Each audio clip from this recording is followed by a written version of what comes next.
hired his podcast partner, because if he did, does he get to share the Coach of the Year trophy if JJ wins it? Like, how does it work? I know, like, LeBron traded for Russell Westbrook, but made them trade for Anthony Davis, but doesn't get the 2 rings for the Anthony Davis move. But then does he get the Luka credit? Because you traded AD for Luka, or is it just the bad news? He forced out poor Darvin Ham. He forced out poor Frank Vogel. I will answer your question with a question. Yeah. If the Lakers flame out in the playoffs, are we allowed to say, oh, that didn't work? Or is it just supposed to be like, he's 40, what do you want him to do? Well, what does flame out in the playoffs? If they lose in round 1, I think like... I don't know. I really don't have a sense of what everyone's expectations are now that they're number 2 in the West.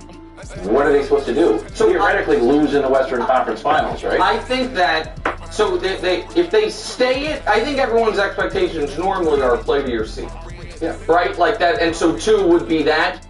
If they were 2 and Denver was 3, would Denver be the favorite in that series? Probably. You know what I mean? Be very, very close. Yeah. So, but again, they are the 2. They're also, I think, 1 game from being the 4, because 2, 3, 4 is so compacted. So I wouldn't consider, if they end up, let's say they lose 1 game in the standings and fall to the 4th spot, and they play OKC in round 2 and lose, I think that's fine. Yeah, and let's say they're the 2-3, the 2 or the 3 and play Denver in round 2. I think that would, I think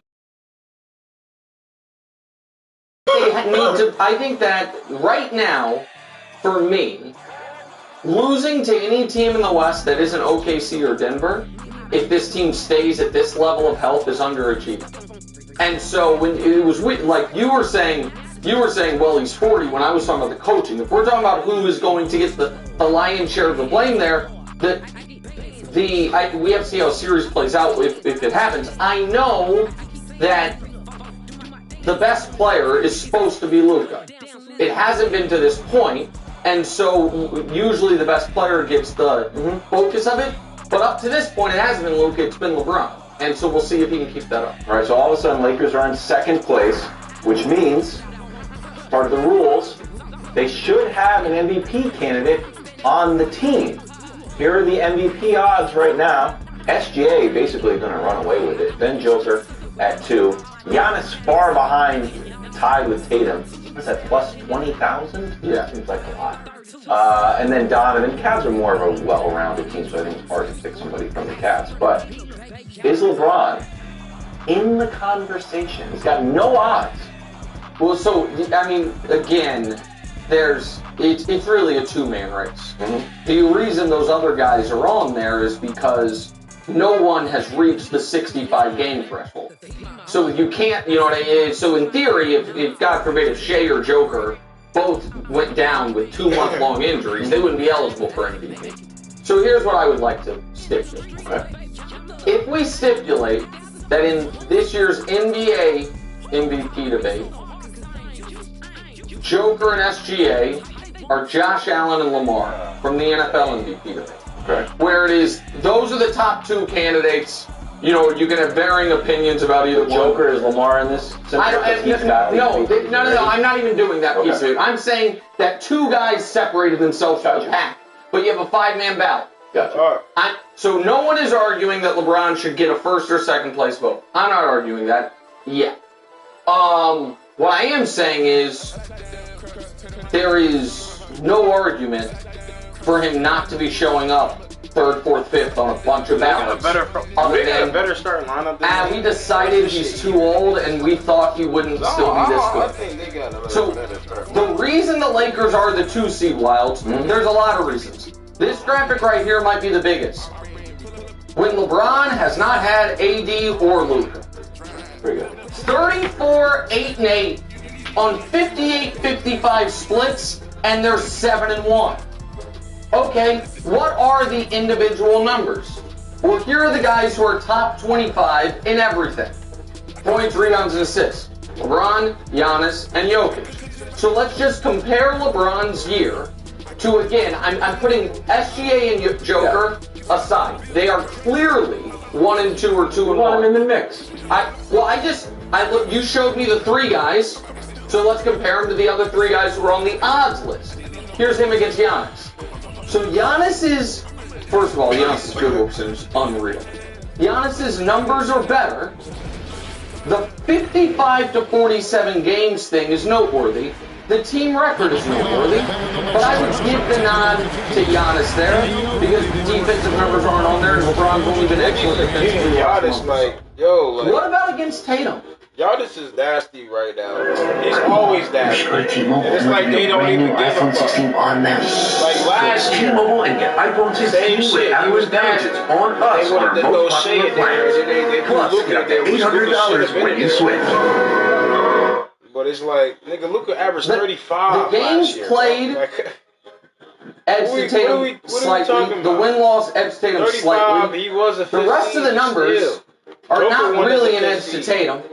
I The think field Joker goal won as a percentage second is seed. massive. I think he won Three-point as a second percentage. seed. Three-point Second percentage seed. is shocking. It is What did you massive. That was that big of a difference. And Tatum been number one the last 2 years, 52 to crushing 45% teams. just general shooting And against putting up Donovan crazy Mitchell. numbers, and they don't even So, respect yeah, him. against Donovan Mitchell, they played basically the same amount of games. Now, Donovan's team, like Shea's team, are the two teams running away with it.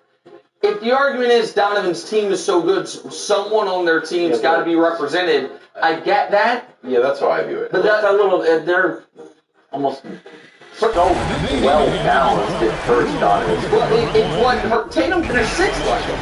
You know what I mean? Crazy. So, but He had a crazy year there's not a, and LeBron's played as much as Donovan. There's not a category, not a single category. Then I get 3-point percentage by 0.4. That Donovan's beating level. So okay, no, it's right. And I said that on the front end. I think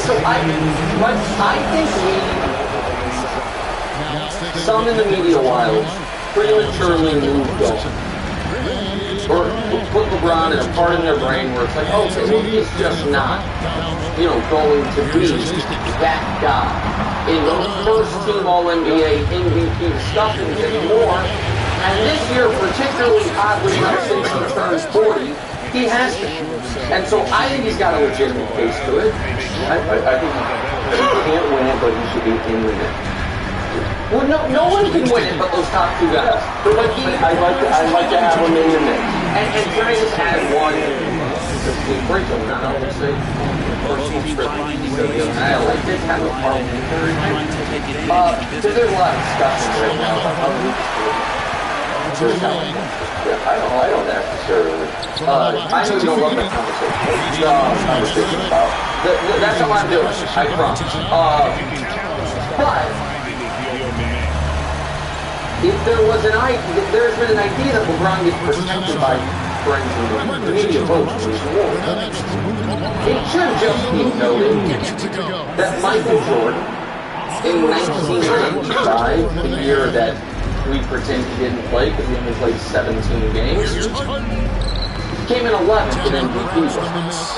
For those, and then in 2002 with the Wizards, when he played 60 of their 82 games for a 37-win team with 41 and 19 splits, 41% from the field, 19% from three, on 23 points per game, he finished 12th in MVP. So again, if there ever was any guy who got the benefit because, well, he's that guy, let's throw him on some ballots, the precedent's been set that you don't even have to play you can play 17 games. I looked exactly that up.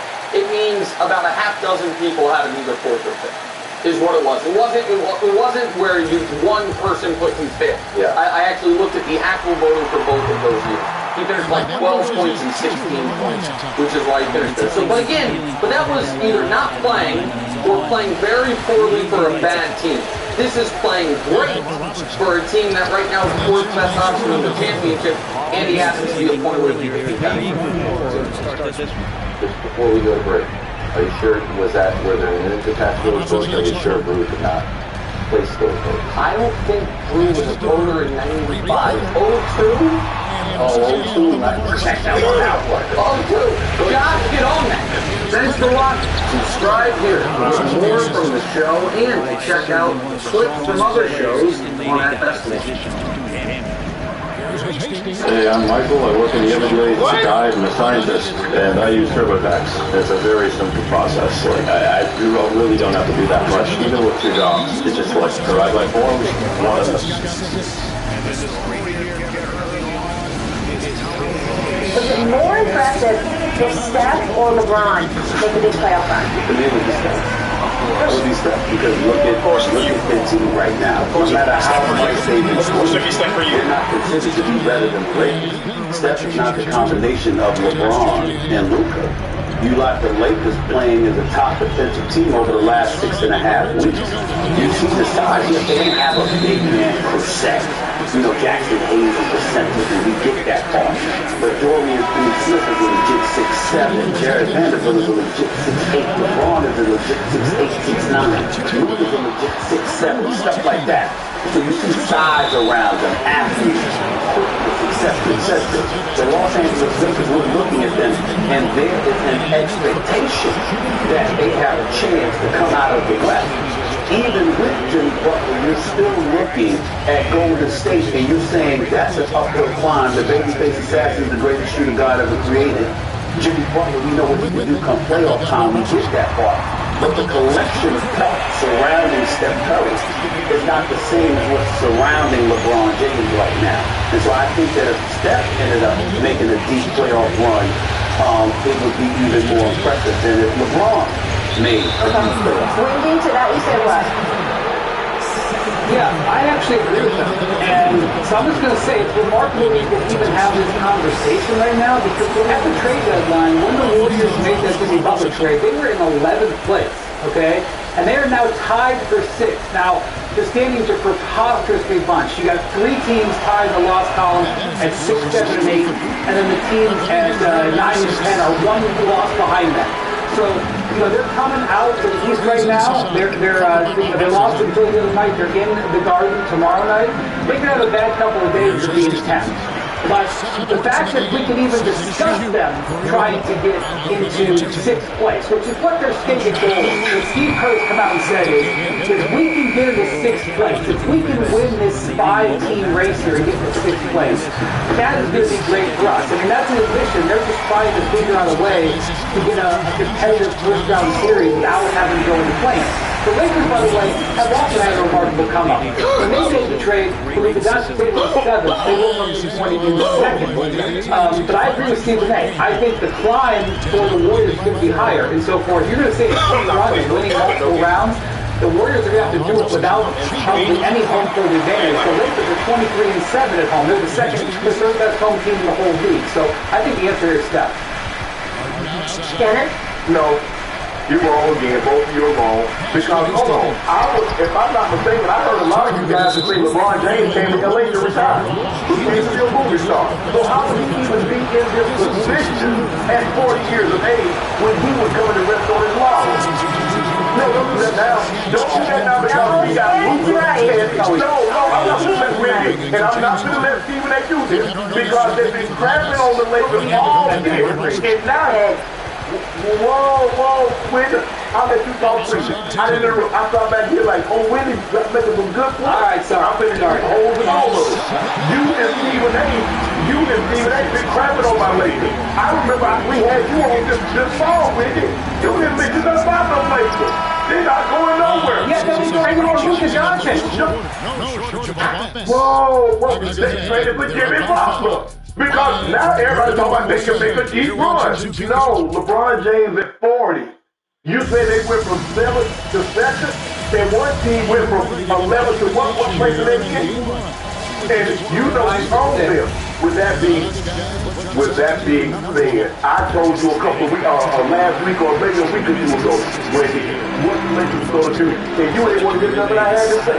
You wasn't want to listen to me. Stephen A., your day numbered. I will make sure I'm with you in LA when we, like your nephew said, when we out in LA talking about the Lakers and the Western Conference Finals. I love you, Joe.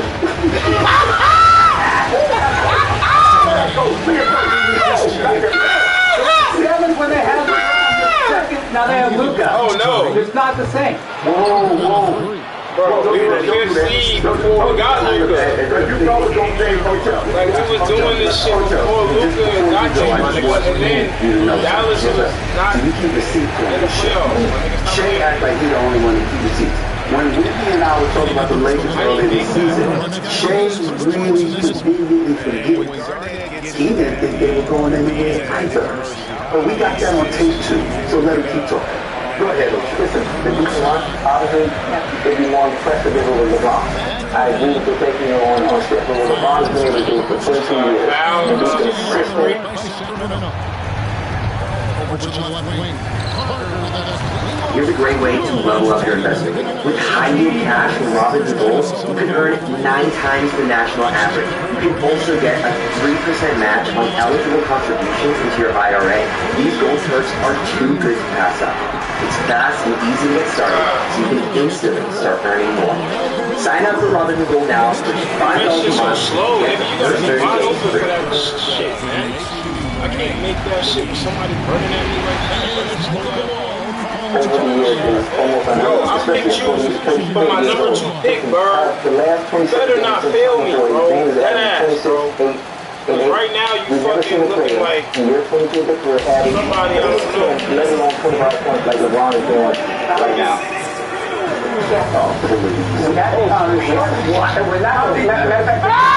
Matter of fact, what we see LeBron do right now at 40, we're probably not going to see it ever again. You won't. Honestly.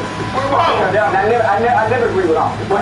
He's the greatest 40-year-old ever without pressure. Go for 40. He's the greatest basketball player regardless of age.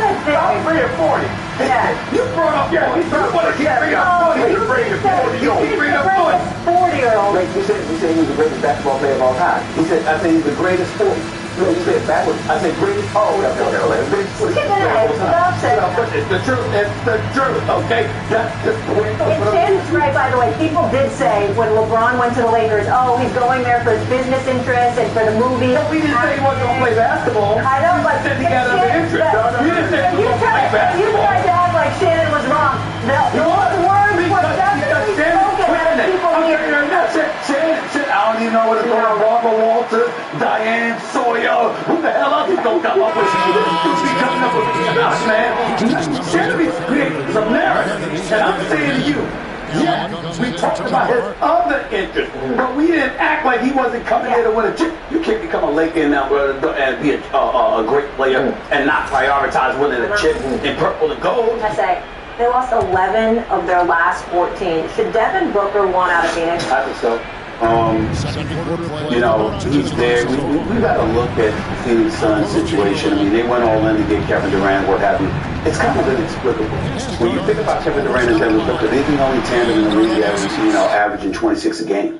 And somehow, some way, they can't win. They've lost 11 of their last 14. They're 5 games under 500. The playoffs for the beginning today. If the play-in was to begin today, they wouldn't even be in that. That is just pathetic. It is bad. And so, you look at Mike Budenholzer, he's a champion as a coach. He can't pull the right buttons. You look at Bill, Durant, Booker, they can't get it together. Even when they're on the court, they got blown out. They got swept by Minnesota last year in the first round. They lost all 3 meetings to Minnesota this season, okay? So Minnesota's dominating them, but we without Karl Anthony Towns. You're just looking at them right now. There's no excuse for this whatsoever. And if I'm Devin Booker, here's what you're going to have to do to the Phoenix Suns. You have to move Kevin Durant. What Devin Booker? You don't move Devin Booker. You move Kevin Durant, you're going to get assets. But those assets that you're going to get is basically a reclamation project. If you're Booker, you don't want to stick around for that. So, therefore, you might want to leave because he's only about 28 years of age. So you've been in the league for about 10 years. You're just looking at them right now. You're just saying, this is an absolute positive mess. There's no way around it. And as far as I'm concerned, if I was him, I'd want out. Okay. He has to go out. Obviously, it's not going anywhere. You got Steele, you bring in Kevin Durant. At that point, you think these 3 are going to be able to get it done. They're still in business so far. They still hasn't worked at all. So where do you go if you guys look at? Obviously, Kevin Durant, they tried to trade him for the trade deadline. I'm not sure why he can make that happen. He didn't want it. They were supposed to go. Why would you even still want to stay knowing that you're not going anywhere? You're below 500. You know how many games? You're probably not going to make the playoffs. Why not go and have a fresh start and get things going after the season and pick up where you left off? Yeah, Denver was going to want out because it's a good. So why stick around for that? Then you have another situation similar to that in Portland with Brother Band. Staying around too long. KG almost did it too. What else will happen when, another guy that stayed around too long, Stephen A, that Wick said he had probably left soon with Kevin Garnett. Kevin Garnett was more like, he didn't want to leave Minnesota until it was damn near too late, but he found the home in Boston, won a championship, went to another. He's also the defensive player of the year. Speaking of getting an awful lot to get Kevin Durant. And the last two stops, it hadn't worked out well for Kevin Durant. It didn't work out well in Brooklyn. That situation, and it hasn't worked out well in Phoenix. And they gave up a lot to get Kevin Durant. They had a young nucleus that they moved up in order to make this trade happen, Stephen A. Now, granted, you get the pick. Think about what you gave us. You gave us players and 4 first-round picks? Unprotected picks. Unprotected. So even now, you traded Stephen A. I heard you mention that possibly trading him to OKC, who have like 55. Right. Exactly. The question is, does he want to go back to OKC? Where does Kevin Durant, because Kevin Durant normally has a great reputation with the organization, and they normally try to do him a solid. You saw what they did in Brooklyn. They moved him to Phoenix. That's where he wanted to go. So they'll probably work with him, Stephen A, and try to get him someplace that he feels comfortable with and he thinks they can succeed. But they need to give now. Brooklyn didn't have to give a big thing because he was a free agent. But if you look at what Phoenix gave up to get it, they gave up young players and draft picks. I don't know why this works today. Maybe you know why it didn't work. I think you got too many of the same kind of a guys, and nobody's really playing defense at all. Not there, but this has been a epic. But can we push it forward? Who should go all in on KD? I think Oklahoma City's done it. OKC. I think OKC, and the reason why is because, listen, Phoenix in getting Kevin Durant gave up Del Bridges, he's now in the Knicks, to the Brooklyn at the time, Jay Crowder, Cam Johnson, okay, and 4 unprotected first rounders.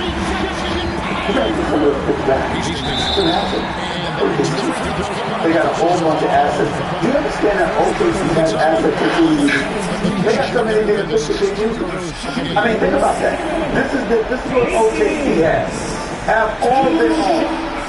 Plus, the Clippers unprotected pick in 2026, protected picks in 2025.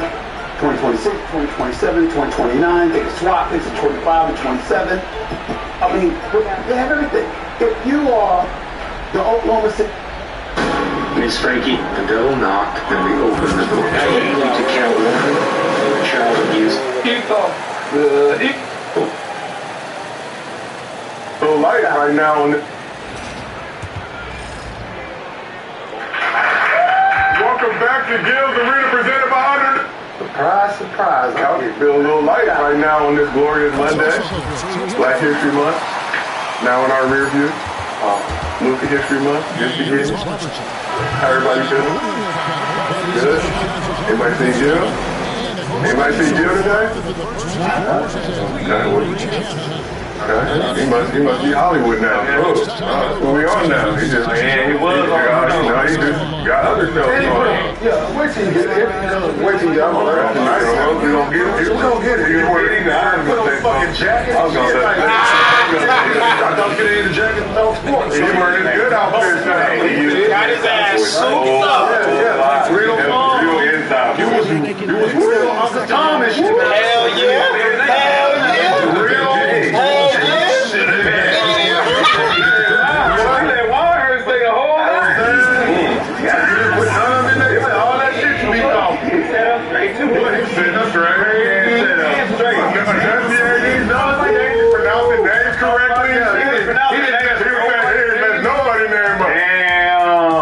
Tap. He was in that mother. Damn revolution. That was that motherfucking 7-yard bluffer. Go be with your other show then, Gil. Go be with your other show. Since you love her so much. Green with everything. That's your man. Since you love her so much. Your man. understand. In the meantime, in between time, this is Gil Green presented by Underdog Woo. We got NBA champion of the world, Swaggy P. Nick Young here with us. We got the bully from Oak Cliff, former #1 pick, Kenyon Martin on the couch. On time, I might add. And last but not least, we got the man known as Cemetery Larry, Rashad McCants in the building. Also on time for this show. New media. So, but before we start the show, I gotta give some love to the entire Guild Arena crew. We made some of our own history during Black History Month, setting monthly records for total subscribers, total views in February. Now, Luka Magic, ladies and gentlemen. We would celebrate with Gil if he was here, but man, we just we the sideshow now. So that's how you think of it. Yeah, how you treat us. Treat us like the sideshow. He's the star, you don't really. We had no snacks this morning when we came in, no parking lot. It was different. Security looking at me different today. Said, who is you? Said, it's me, Black ass. Black ass. Why you come on us early? But for all the fans, we still got 2 viewing options for you. Our traditional version, mobile version. Pick whichever one you want to watch. Just make sure you support the show. Here's what's cracking in the arena today. LeBron broke his silence on the face of the league discussions and the state of the league when it comes to media coverage. But is King James spitting or tripping? The Celtics blew a 22-point home lead against the top-seeded Cavs. Will Cleveland turn back into believe land this postseason? And the Sixers shut down Joel Embiid for the rest of the season, but will the extended time off help the superstar get back to playing at an NBA level? We will discuss right here on this couch. But before we get into all that, as always, the show is brought to you by Underdog. Go ahead and download the app. Use promo code GIL. Get up to $1,000 bonus cash, plus a special pick'em after tonight. Gil, who is still not in the arena, as of what, 11:41 Pacific a.m. on this glorious Monday. He does have some picks up in his partner pack on the Underdog app. Let us take a look. I hope they all don't hit. I hope they all don't hit. He got Steph Curry higher, 4.5 assists. They're at the Hornets. Draymond Green higher, 7.5 points. Mark Williams higher, 9.5 rebounds. Bam Adebayo lower, 12.5 rebounds. You can win 4 times your bread if you take that big. I know Underdog cuts the check, but Underdog Gil acting different now, so I would discourage all of you. Go with the Josiah partner pack. Just go lower on everybody. We asked the chat, they're riding fading right now, but how y'all feel about Gil's pick? I can't believe Mark Williams up there. Yeah, I can brand new. Yeah, brand new. Like Mark Williams did.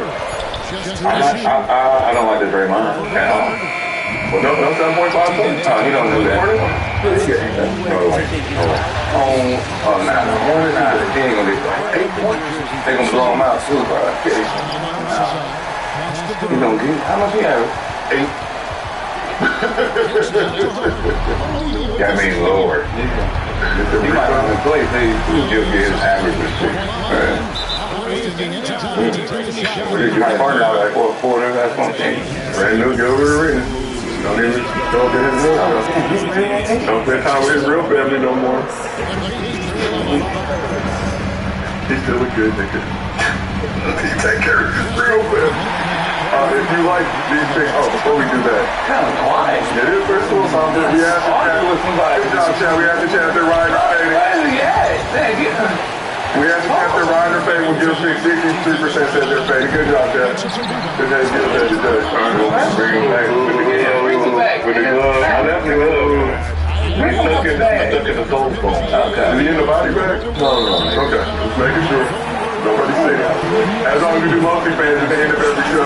If you drop a good question in the chat with your Underdog username, we use it on the program. $50 bonus your Underdog account. Keep you we got audio version available on Apple, Spotify, wherever you get your podcast. Well, Gil is not here, but we still gonna show some love to the Gil Arena crew who did show up on time for this glorious Monday show. We're on a mission to get 1 million, 1 billion subscribers. As of right now, the Gil Arena channel, over 940,000 subscribers strong. We want to get to 1 million. To show our thanks to all of you, Underdog is giving away $1,000 in bonus cash for every 1,000 subscribers we gain between 900,000 and 1 million. We were at 932 our last episode. We were at 940 today. That means we're giving away at least $8,000 of Underdog bread on the show today. All you gotta do is subscribe to the Gil Arena YouTube channel.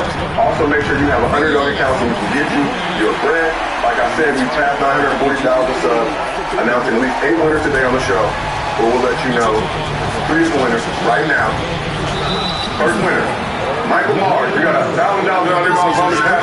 Over to your account. Appreciate it. The Kings making a switch here. Taking Curry's checked in. Jason Tatum, he's checked in for Denver. Impeccable from the line since halftime. Spins. Here's Curry. The inside game of Stephen Curry. And not just from deep. Steph Curry, one of the best guard finishers around the rim. Robertson dishes to Garnett. And yes, it's good. Garnett's got 10. And so it's Harden bringing it up for the Kings. 4-point game. And 2 free throws coming up, unable to get that one to go with all the contact. So good at drawing contacts and literally winning trips to the free throw line. Harden feasting on any chance to draw a foul. And this is his second trip to the line in the game. Shoot 2.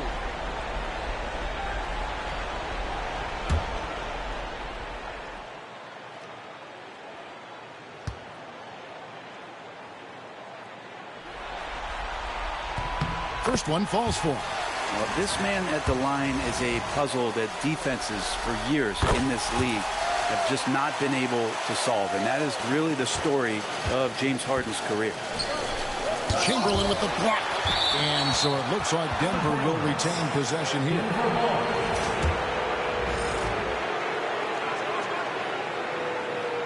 Here's Tatum. Still without a basket. Some nice ball movement by the Nuggets. And foul on the shot, so he'll get a chance at the line. Third personal foul. A fluid, talented scorer with length. Tatum is hard to defend because of that versatility. He hits the second from the line. The Kings trail by 3. Outside Curry. To the wing right side. Chamberlain down low. Guarded by O'Neal. Chamberlain no good. Nuggets have gone 4 of 7 to get things started here in the second half. Here's Robertson. And the layup is good. Robertson's got 14. In the painted area, it's where Robertson can destroy you. He's just too strong and too skilled. Pass to Harden. Robertson against Curry. To the wing on the left. Just 5 to shoot. Hastings. Sacramento needs to get off a shot. And out of bounds as the Nuggets gain possession. Sacramento making some changes. O'Neal's checked in for Chamberlain. Butler comes in for Hastings. And Kyrie Irving subbed in for James Harden. Denver also making some changes. Chamberlain's checked in for O'Neal. Cunningham comes in for Ray Allen. And Parker subbed in for Robertson. 5-second differential between the shot clock and the game clock. Here's Garnett. And the rejection by Bird. Here's Butler. Butler attacks in transition. Traditionally, that's how you want to finish the break, right at the rim. Yeah, anything other than a layup in that situation, probably disappointing. Had numbers, took advantage. 3 quarters of play in a close game here. The Nuggets on top, up 3. Live from Golden One Center. You're watching 2K Sports.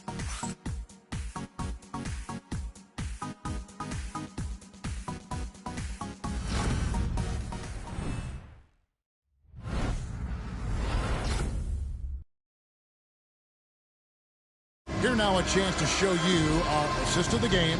And it's presented as always by State Farm. And the definition of teamwork right there, guys. I mean, what great communication between them and what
Where the rest of them at?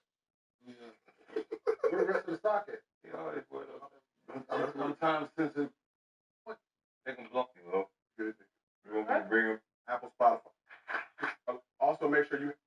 Oh, no. Yeah. Like that.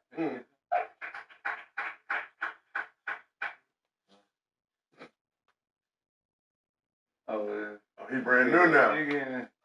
Ear that. Huh? Looking like Otis. Hey. Don't take the balance stock, though. Yeah. They are. Where the rest of them at? Yeah. Where the rest of the stock at? They always wear those. Sometimes sensitive. Can we get this little thing on? Oh, we're just a little short now. Nice. This is cute. This is nice. What's I got going on here? You know, just a little studio or whatever. Your house. This little shit y'all got going on here. Yeah, you acting mighty different. Yeah. Go be with your other children. I like this. So I guess we got to talk about the elephant in the room. Gil, you closed out February by making some Black history. Not only on Gil's Arena, your main show, I might add, your real family, but making your first appearance on ESPN's First Take. Despite the short notice, we were on playback when you made the announcement Thursday night. Despite the short notice, limited time to prep for the show. I'm a hater, but I'm going to admit you did your thing. Represented for Gil's Arena, represented by Underdog Boo Boo. So I guess we all want to know, what was your experience like on First Take? Who is we? We as in me. So what the fuck is it? I'm not French. We. If you can win, you can beat. So with this French shit. If you can win, you can beat. Talking about? Say you want to know. I would like to know. Sorry, Ken. I don't fucking new people. I don't need no new friends. Trying to meet new N-word like us. Yeah, we got new people on the show. It up. Yeah, we got It's too hot.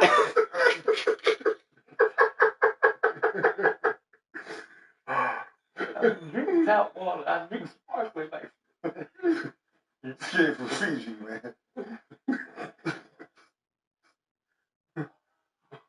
You ever been on Air Force One? I have. I am furious. Pissed off, to be honest. There's the same of the experience the ESPN studio. Oh, Air Force One. Very elegant. What are we, Spirit? Treating me like royalty. What studio did you go to? Huh? What studio did you go to? Kenyon, right?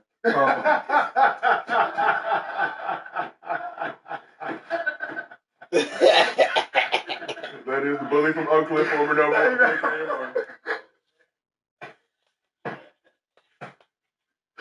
No. It was good. Nah, you gotta keep it up. Keep doing that. I could, man. Once he started laughing, you gotta keep it up, bro. That was good. So disappointed. So disappointed. I could, man. I could. My bad. I know, shut up. I could. I was going so bad. My bad. All the way out of it. I know I was trying to hold it to the end. He's gonna do it. He's gonna do it. I couldn't hold it as hot as hell in this goddamn jacket. Yo, my bad. Fucking Burberry. Oh shit, man. Right? No, it was good. Different format. I mean, I've never, just like anything new, you get nervous at the beginning. Trying to figure out the format where I can, get inside there. Get in where you fit in. That's it. Congrats. Congrats, dude. I ain't gonna lie, you look kind of nice with that suit on. You did do your thing. You did do right here. Hey. That's a big deal. Big suit. I like suit Gil. I had to spit it when I was like 240. Yes. So for those of us who have not been invited on First Take, what was it like going take for take with Stephen A. Smith? Well, obviously it's not our style where we can go back and forth. Everything is kind of like time. So, he goes, you go, and then he goes. So, I mean, it's just like anything, man. It's really not. It's just opinion based.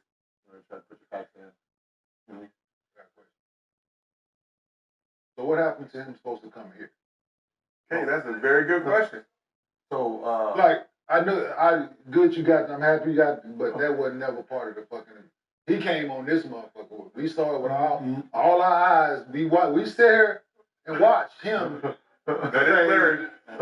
Right? I'm gonna pull up. I'm busy. I believe he said a couple weeks. It's been 130 days. Yeah, after we're counting. 130 days. It's been like a half a year damn near since. But he said he was coming through 130. I'm just trying to wonder what. Yeah, see, I thought he actually lived here. I guess he lives in New York, does the show there, and comes here once in a blue moon. So. Yeah, so he was here in the city. Yeah, he was here, but he was here Thursday night. Yeah, we all have fun, Miles. Listen, we would have made time. Yeah, so we got to probably pre-record. No, we went live. Or we just 10 o'clock. We just come to New York, dude. On They got to pre-record or put the kids to when bed he's here edition. on a Monday through Thursday. Yeah, it would have been a put the kids to bed edition. That's all good, man. So we got to come. It's almost like it has to be a Friday show. Oh, so we got to make a. So we got to make exceptions for this nigga. Because they film. They end at 9, so trying to get here by that time. No, nigga, we shoot Monday through Thursday. Carpool lane, yeah. Nigga, we shoot Monday through Thursday, 11:30 to 2. Nigga, make time. He said he ready. You made time to go when his ass was on there, right? He can make time when we on there to bring his ass on the show when we all can make no exceptions for this nigga. He said, ain't special, not on this show, nigga. Nigga, this is our show. Hey, what's our old saying? When I blow up, you blow. Boom, boom! When I blow up, you blow up. Damn, that's fucked up. We blow up. I blow up. I blow up. When I blow up, I blow up. Fuck this movie. Bring this motherfucker around here. I never see this cat. It was fine. It was fine. He brought Young Jeezy to the hood. No better than that. Get that nigga. But in all sincerity, Stephen, they were waiting for you. We got a spot on the couch ready to go. 130 days, not that we're counting. Pull up the gills, we're going to present him $100. Whoa, whoa. All right, now let's get on to some basketball discussion. So Steph Curry may be damn near 37 years old, but the former unanimous MVP is showing no signs of slowing down. Thursday, Steph and the Warriors pulled up to Orlando in the midst of a 4-game winning streak to take on the Magic. Steph Curry turned the arena into his Magic Kingdom. Let's take a look at some of the highlights. Steph dropped a season-high 56 points in the win. 16 for 25 from the field, 12 for 19 from 3.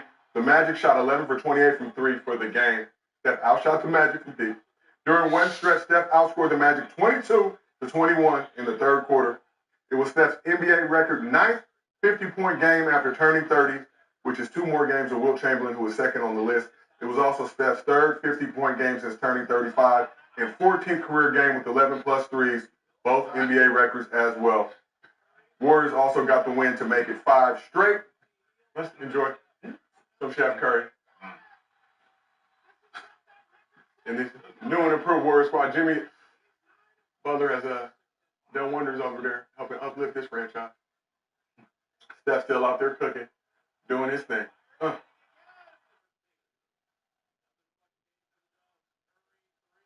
Oh yeah, we see it. Never a bad day to watch some Steph Curry highlights. Seen the light. I just want to know when human instincts kick in and don't nobody else matter. Right? I just want to know at one point of the game, right, you be like, listen, I'd be damned if he touched this motherfucker. I'm going to grab him whole. He shot so many free throws. Because hey, man, we're going to hold it. We're going to grab him. We're going to bump him. Hey, we're going to, listen, man, it would have been, he probably would have got to 50. Gonna hurt. Boy. Next morning. Gonna hurt the next morning. You got to bump him. It would have been hack a curve. We got to bump him. You know the ego, man. We like a defender really believes he can stop him without the dirty stuff. No, you can't. Yeah. I know you can't, but that's still you see what they started doing the mic, right? Uh-huh. Yeah. But you gotta do pick that. yourself up off the ground and go to the line and make these 2. Make him adjust. He gotta come get stronger and all that. He's really, really good without the ball, man. Like that shit. That shit, dog. I get it. It's fucking awesome. But I'm gonna grab him, hold him. I'm gonna. You got to. Man, it's gonna be ugly. He's got to get all layers. He probably will get there. All layers. But I'm picking him he up. would have shot 35 free throws. Picking him up at half, and he's shooting all layers. I'm staying close on his hip. Do you guys know what Steph Curry is also really good at? honoring his commitment. Steph Curry's been on Gil's Arena presented by Underdog. Woo said he was coming, showed up on the show. But February 27th is now officially Steph Day. Curry has scored at least 45 points on this day 3 times, making him the 3rd player in NBA history to do so on a single calendar day. That's according to ESPN research. So let's take a look back at some of these February 27th highlights. Bam. Started back in 2013 when he dropped 54, 7 dimes, and 3 steals on the Knicks in Madison Square Garden. You were there for that. That was his first 50-point game. I witnessed that with these 2 motherfuckers right here. When they was at February, I was there about it. Yeah. I was there maybe a month. Oh, wow. February 27, 2013. Came in the garden, yes. So second game came in 2017 when Steph dropped 46 on the Thunder, including that go-ahead 37-footer with less than a second remaining in overtime to give the Warriors the win. Let's shift it back to this one. Following the 56-point outburst, the Warriors proceeded to trick off their next game on the road against the Sixers without Jimmy Butler snapping their 5-game winning streak. But they are still 7-2 in their last 9 games. What? They lost to the Embiid Philadelphia. That's gonna hurt. Yeah, that's gonna hurt. No. I think 11. You made 11 threes again? 10 or 11. Oh, wow. I thought he for sure made more than that. Think about it. Mm-hmm. Overtime, one time. Look at the fit. Like I said, Warriors 7-2 their last 9 games. In his last 10 games, Steph is averaging 31.6 assists, 5 rebounds with 49, 41, 91 shooting splits.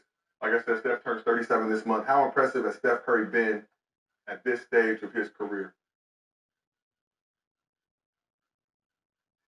It's not so. It's the greatest basketball player we've seen, so it's not surprising that shooting don't leave. Like, that don't go nowhere. That's the last thing that goes, so. And it's the perfect era for him right there. And they can touch, shoot that. You can't touch him, he can shoot, and he gets to run around freely. So he's going to be. And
Kevin Durant? And I'm going to say this. The last 2 years has been the Steph Curry age. I don't know what y'all been talking about. This ain't nothing new, like you said. Excuse me, 2013. Excuse me, in the garden. Come on, man. Championship after championship.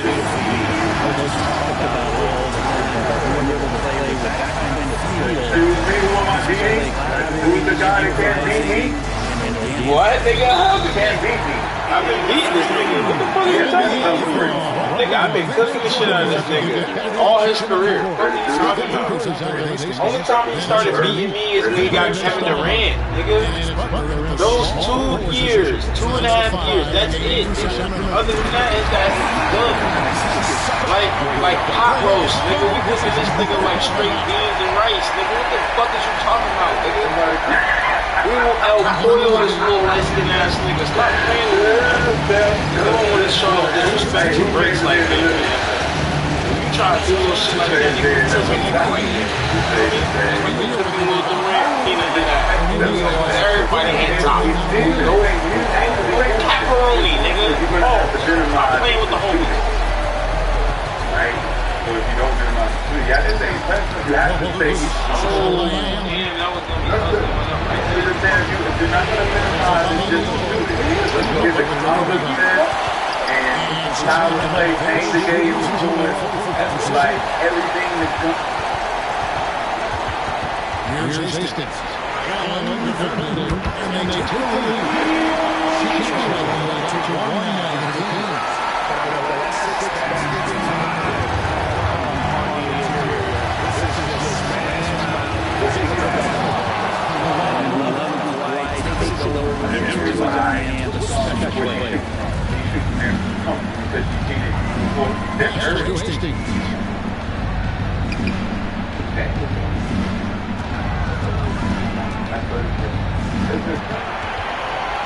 Started on the outside.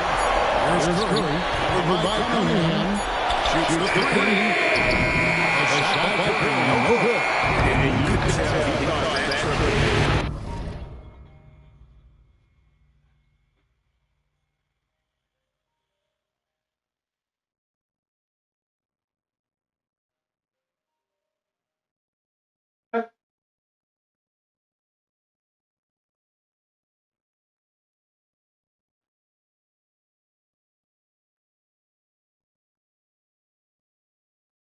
Yo. Yes, sir. How you doing? How you doing?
Yeah.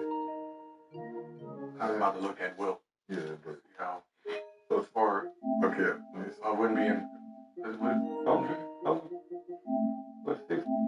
Is that 38? Is that the last player still on the same team we drafted him?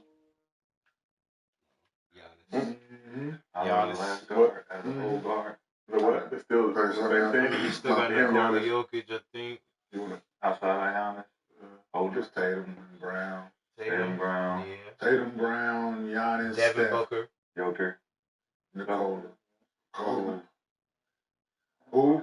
Well, he ain't been around that. Motherfucker been in the league 4 years. Somebody 10 years. Would bring motherfucker been in the league 3.5 years. He just So list of players with 50-point games. Hold on. At 30. I got it right here, Joe. Go ahead. 57 or more at that age. Not 57 or more. LeBron. 50 at 37. 50 or 50? Okay. A nice list. Yeah. Notice LeBron was on there too. It's crazy. Shot, you say top 3, so who's 1 and 2? According to the cemetery lyric. According to me. Yeah. That's 3. But we might. He didn't get a chance to do all that because he was hurt. I think after he got hurt, seeing him in that locker room was like he was miserable, like he was mad, like he wanted to get out there bad, but he couldn't. And he'll rush back, but you know he's older, shit don't move the same. It was sad seeing that. But for these guys, I think, man, you know, I ain't seen that in a minute. For real. Stephen Curry. LeBron James, MVP. 16 for 25 from the field is, that thing. Yeah, that motherfucker automatic. Doing good.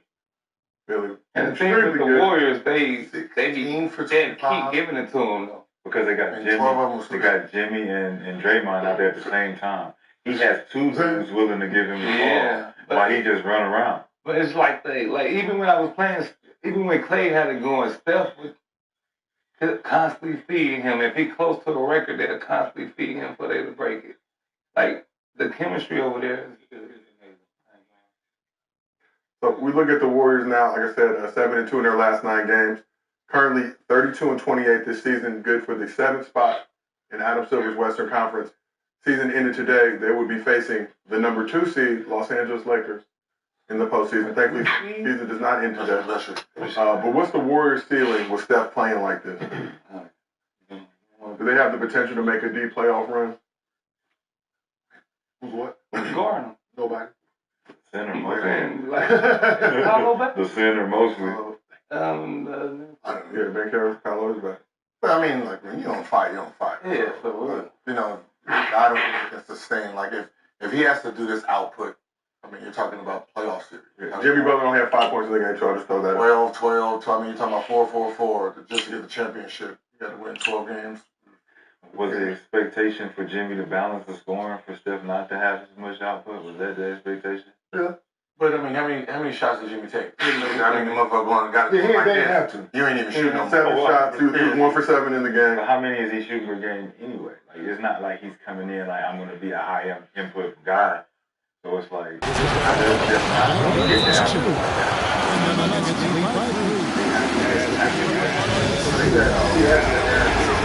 not like that. Not 56, but like, you know what I mean? Like, I mean, he was playing like he was playing. 11.3 shots per game in time with the Warriors. For the season, check in for Chamberlain. And it's Robinson for Cunningham. 44, 6, and 5.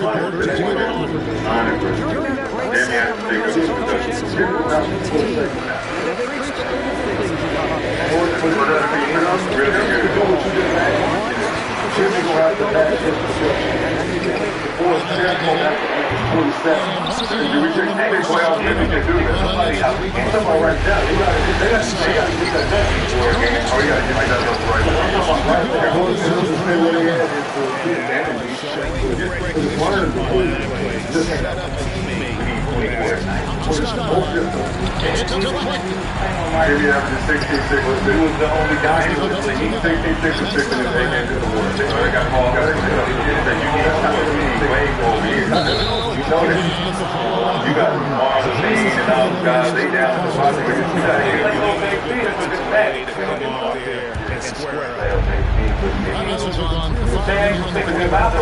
Make each other 18 and 5. He was averaging 18 and 5 with the Warriors.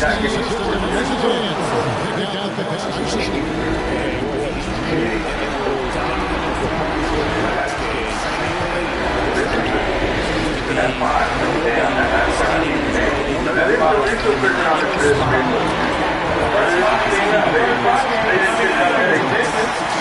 they didn't figure that out, did they? I ain't trying to figure shit out. We just figured out this thing.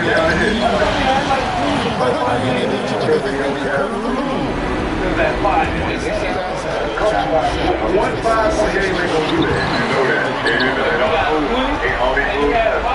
One 5-point game ain't gonna make it. He's got a 5-point and a 6-point game this time with the Warriors.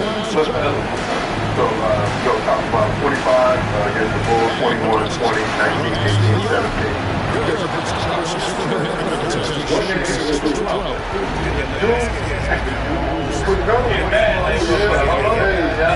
You want to come out and score 30? For sure, to get back. Niggas look at you. I've seen that. That's a big drop, right? That's a big drop. I need 25, 30. For the game straight. You can't give me 10. You can't give me 10. Stay where it's at.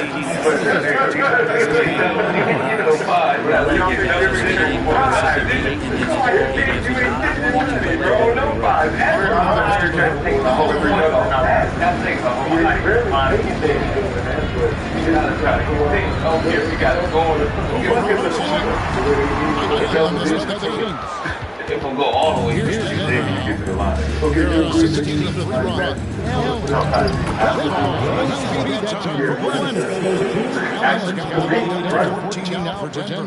So we asked the chat, does Steph deserve a spot in the GOAT combo? 57% of the chat says yes. And we also asked the chat, what is the Warriors stealing this season?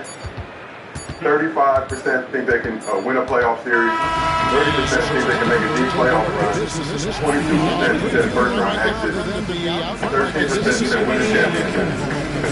And playing or regular. Well, that'll do it for now. Glad you could join us for the first round of the Western Conference playoffs. For Greg Anthony, Brett Berry, and David Aldridge, this is Kevin Harlan. Thanks for watching the NBA, presented by 2K Sports. And as we leave you, we give you our player of the game, Oscar Robertson.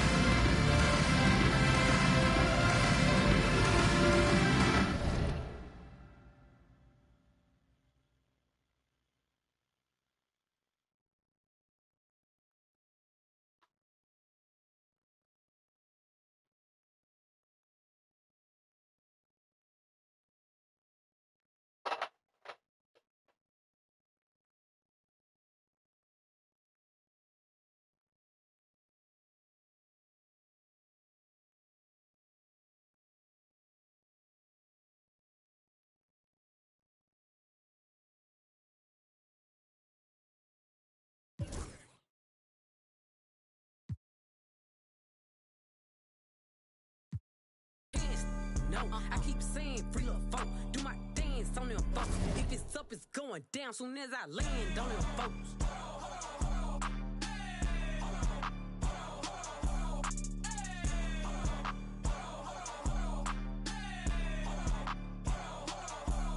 I do what I want, I'm crushing. Don't follow the rules, I'm rebel. No, I stand out, I'm special. I'm stand up like head. Oh God, you a bum, you mess. Don't stall me, I'm petty. Lying in the I'm red, I don't pick and choose, it's up with whoever. All my diamonds certain, and all these members 32. Smiling in my I 32. C8 doors open up for me. Hear the engine roar, switch sport. I got somewhere to be, little baby, I'm important.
Nation, welcome in.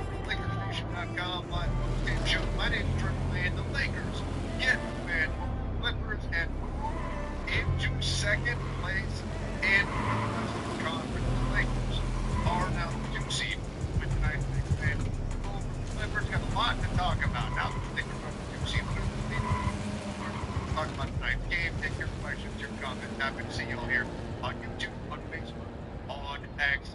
Let's dive in. So right now, take a look at this game. The Lakers, a really nice performance from them. 9 of 17 shooting, 5 of 12 from 3, 6 points, 9 assists, 2 steals, 29 points. Not so much a great performance from LeBron. 17 points, needed 18, hit 50,000 points into the career. Didn't quite get there. 1 point George, 6 of 17 shooting, 8 turnovers. Not LeBron's best night. Ripped into the Lakers. Hey, LeBron had an off night. That's okay. They've still got Luka. Or Luka has an off night. That's okay. They've still got LeBron. What a luxury. Too bad for your Los Angeles Lakers. Gabe Vincent now back shooting ball. 3 of 6, 9 for him. 3 Finney Smith, 11 money mid. A bad layup. I think it was a bit nerve-wracking right at the end. Missed the layup right at the bucket, but solid defense. And 19 points off the bench. Don't connect. Talk all the time about people taking advantage of their opportunities. Injuries hurting the Lakers right now. 2 starters out. No Austin Reeves. No Rui Hachimura. Don't connect. Got his chance. Not going to be part of the rotation last game. Now has a new opportunity due to injury. And 19 points on 5 of 8 shooting from the one performance. And now here it is. Here it is. Finally updated. Look at that. Oh, it's a thing of beauty. It's a thing of beauty. The Lakers, the 2 seed in the Western Conference, a 6-game winning streak for LA. The Clippers are right now sitting at the 6th seed in the West. The Lakers in second. Nuggets lost ahead of Denver. The Lakers 38-21 on the season, winning at a 64% clip. Again, a 6-game streak right now for LA, and they're in second place in the NBA Conference. They moved in third last night, so they're moving up as they keep stacking up wins. The Lakers are now 18-4 in their last 22 games. 18-4 in their last 22. Held the Clippers to 2. That makes it 6 and 1 of them in a row. Or less. You can see. Right? Yep. 6 straight opponents. No, wait, that's 7.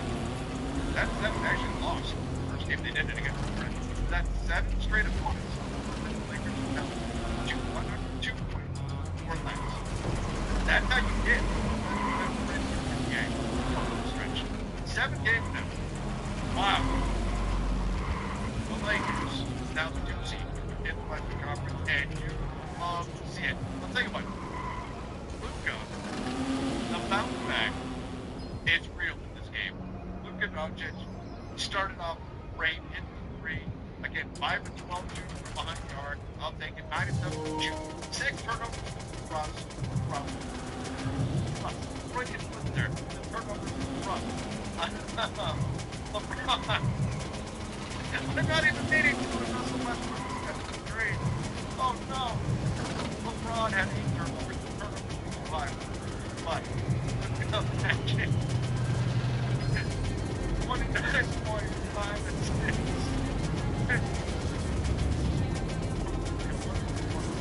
Back like that. Let's just go ahead and head up.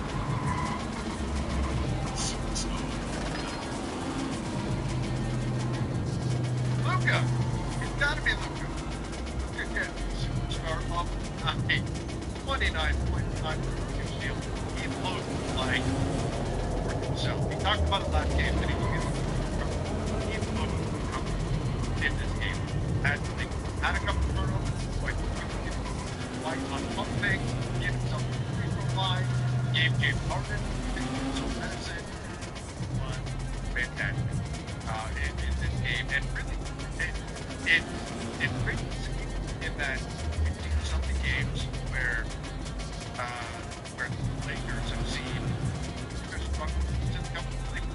and then LeBron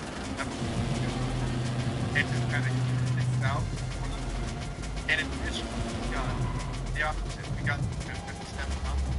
LeBron, which is fantastic to see. So, love seeing it tonight. Out of I thought Jackson Hayes was energetic out there, 6 points up. They were in the paint. We also got to give a lot of credit to Hayes. I mean, we're going to do that, no question. But this was a good game. I thought the team in general had to be turnovers. In general, the turnovers were probably they get nothing in the second half. In general, but ultimately, they were able to win in part because of make it too. You're having, you can see it right now. They missed Austin. They missed Louis. You can see the defense. It's so great, so cool. It's sending extra players on and not fearing the Lakers. I did think the Lakers did a nice job of rebounding this game, especially Jared Vanderbilt. 5 offensive rebounds for Vanderbilt. Think about that. 11 rebounds, offensive rebounds on the night. 5 of them for Jared Vanderbilt. He was phenomenal on the glass. 9 rebounds, 2 blocks, 8 points. Jared Vanderbilt, Dalton Connect stepped up. You needed something. I talked about the game. With Boston, you needed something to step up and have a better performance than they've done recently on the offensive side of the ball. And you knew it had to be Dalton. Gabe was the most likely players to do it. And indeed, Gabe 3-6 from 3, I'll take that, but Dalton 19 points. Love seeing that out of him. That was huge in this win. All right, let's go here. We go to some of your questions. Noah said, not gonna lie, LeBron is dead tired. That's the thing right now. Instead, May is packed. Absolutely packed with games. I mean, there is not much of a let up there. Crazy stretch in March. May will probably be busy too. But March is very busy here for the Lakers. It's going to be a lot of games. They've got 1 week. That 1 week where they've got 6 games in 7 days. Thursday to Thursday, they've got 6 games, 3 sets back to back. I don't blame him. He kind of always lost the game. I think he surprised me last game won. Maybe and yeah, I mean, I would be surprised if that's right. Back to back. I don't think that's gonna happen. Second quest. Right. Second quest relay. Let's go. Keith, LeBron looked extremely gassed. He should take a couple of games off, in my opinion. The second season is not worth running into the ground. If he's right, he'll be carrying us for a while. So, let's take a look at that. Because it's not the first ideal, right? We've seen LeBron this season. He's got significant reps. There's been an immediate and positive impact on the game. So, you're in a serious race here. Like, you get the separation. Right now, the Lakers, see, they're half a game up on the 4 seed. They're a game and a half up on the 5 seed. So there's a lot of ability in there where if you drop 2 games, you're going to fall back on the thing. I think ideally, if you're going to get them on rest, maybe lost to back, then they give you the full in that you can use. But let's think, just to put some real teams here, would it be bad if the Lakers were not the 2 seed? I mean, obviously, you want them to have the high seed most of them, right? But if the Lakers are not, so right now, if Loud start today, and let's say they add this, let's say the players for the stays as is, the Lakers will get the run. If they stay as they are right now. Now, if John Keith can actually pull back the spot, or go up the spot, why did it get the Lakers? We could see that. I also think Dallas, right now, the 10th seed in the West, I think the 10 teams that are in the playoffs are playing right now, that's the West. I think Phoenix is done. It's over. Phoenix. And Kevin Durant is gone. They're trading him for something. The Phoenix Suns are done. But I think the Mavs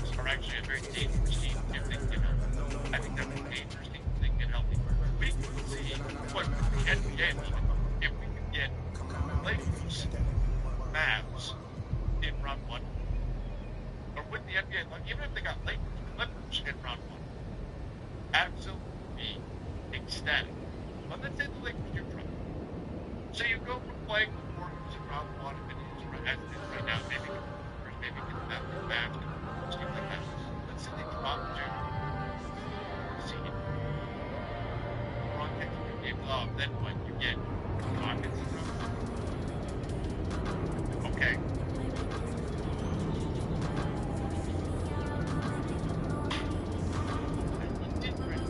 Play different.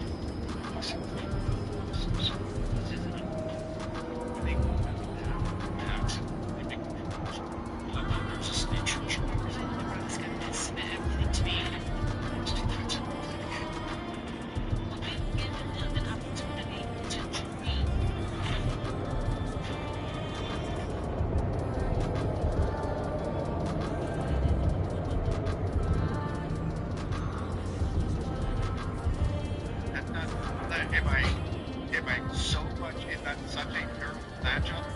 Whereas I would vastly prefer in 2 seed against the Warriors. I don't know. I think I'd probably rather the Rockets. Now the key is if you're 2 seed, you can avoid OKC in the Western Conference Finals. That would be better if it's 2 seed. You don't want the risk of running into the Thunder in round 2. That's really what you're looking for with the 2 seed. But in terms of your first round opponent, whether you're 2 or 3 or 4, you're probably going to be playing fairly even in a beneficial matchup. If you are, say, the 4 seed right now, you're going Houston compared to if you're the 2 seed and you're drawing a Sunday resurgent or Dallas, or they're helping that team or something like that, right? So dropping down with your first thing, but I do think the benefit of the 2 seed is winning. It's pointing the Thunder in the West Coast.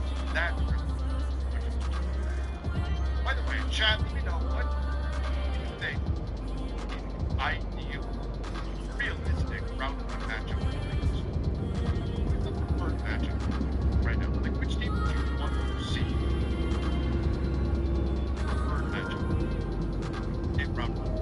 And I'm of the belief that you don't mess around with the standings. Just go win as many games as you can. I've got a lot of people saying Kings, sure. Kings, did a lot of Kings. Rockets or Clippers, Warriors, Grizzlies.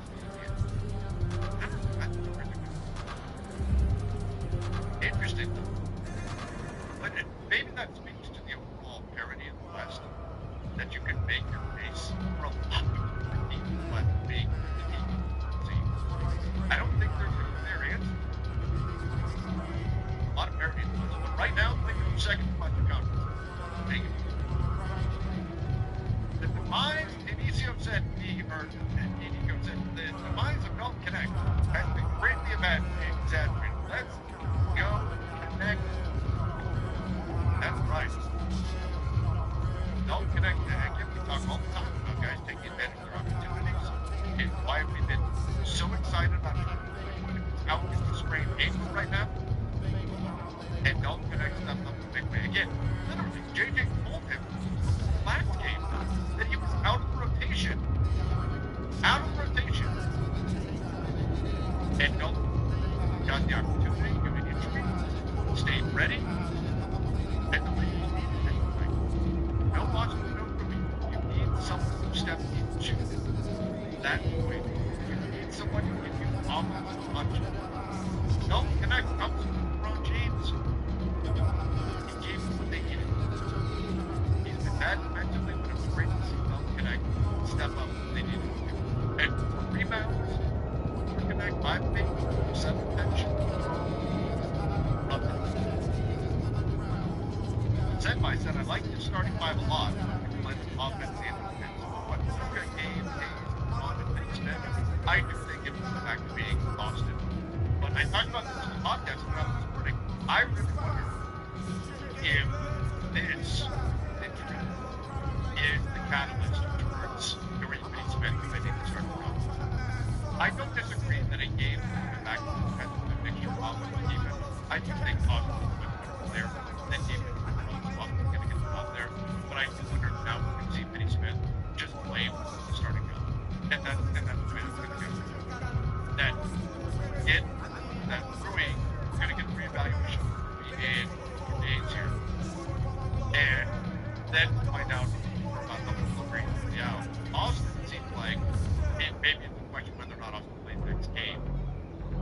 doesn't seem like it's going to be a long-term absence for Austin. So with Austin, I think we're going to be getting him back sooner rather than later and jump back in the starting lineup. But I wonder if enough time is going to pass with being out that the Lakers get into a where you face Smith there. And maybe Smith just never get to start to go back. Just never get to back. By the way, guys, I've been trying to get the play of the game segment in here. It's difficult to do, man, on a night where I'm on my own to grab a play and go with it. But I like this in particular. I want to highlight this specific play. It was fast break for the Lakers, just beautiful basketball, a little bit showtime-esque here. And we've got a outlet pass that's going to lead to a Jared Vanderbilt. Now, find LeBron, great cut by Vando, and throws it down. And that, I think, I have that as the play of the game for the Lakers. Not necessarily because it's the most dramatic thing we've ever seen or anything like that, but I think it highlights an element of the Lakers attack that didn't exist previously. And that's the ability to really get out and transition and become a much better fast break team. Touchdown passes to his favorite wide receiver, LeBron James, but the team is just dead in transition. And there you saw it. You got a quick pass, and your next, think about this. Your first decision on the first pass is being made by a top 3 probably passer in the NBA right now, top 5 first, and his pass is going to another top 3 passer in the NBA right now. That's the decision-making tree there. From Luka to LeBron, maybe the ball in the middle of the floor, that's the big decision. And then LeBron, a great baseline cut by Vando, who I thought had a very high-energy game. I like what we saw to him. And he gets done. And Vando sometimes struggle finishing at the rim. With 2 hands, steady on that one, dunks it. It's a quick hitter, really nice play. And so that was my play of the game. I'll go with that one. That Luka, LeBron, 2. Vando, the LeBron block, yeah, may have been. We can certainly go with that. 2. The LeBron block was a big play. Certainly late in the game, the chase down block, they reviewed it, and reviewed it, and reviewed it by the middle of the back of the other teams. They stopped playing for it. Both teams block. That chase down block certainly gets some credit. I didn't like the play. I think that's the big indication of this quick hitter attack that we got. Arun said, LeBron chased down and splitting at 40. Yeah, I would agree with LeBron landing on the play. They avoided it. That was big defensively. You knew he was going to go with the game on the line almost, you know, that it wanted to be very, very close.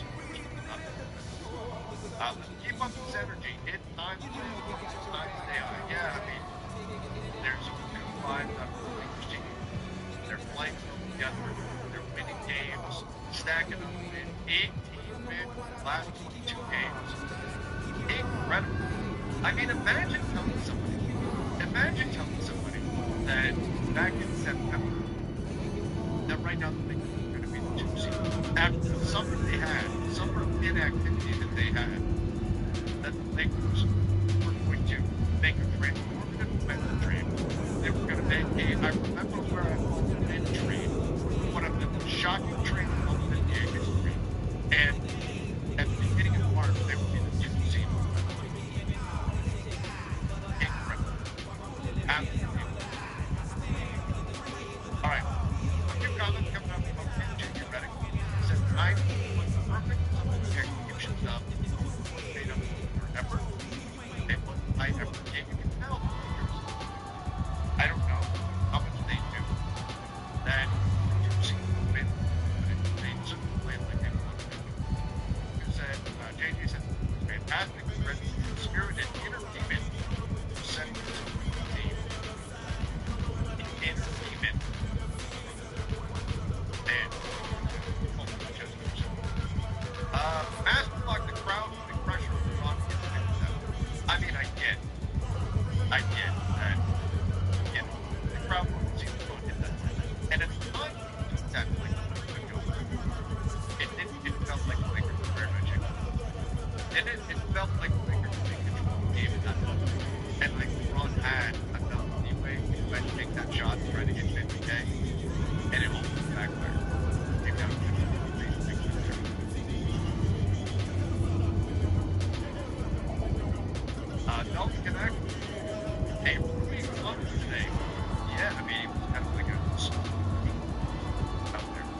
great sign. That's a great sign. By the way, is this an easy one, guys? The star of your role? Is it Dalton Connect? Is it that simple? Star of your role. What do we think? Chat, we know, is it Dalton Connect? Do we give credit? Is it maybe Jared Vanderbilt? 9 points, 2 blocks. Vando? Connect? Vinny Smith? Good thing. They have to wait, but I think it could go with either one.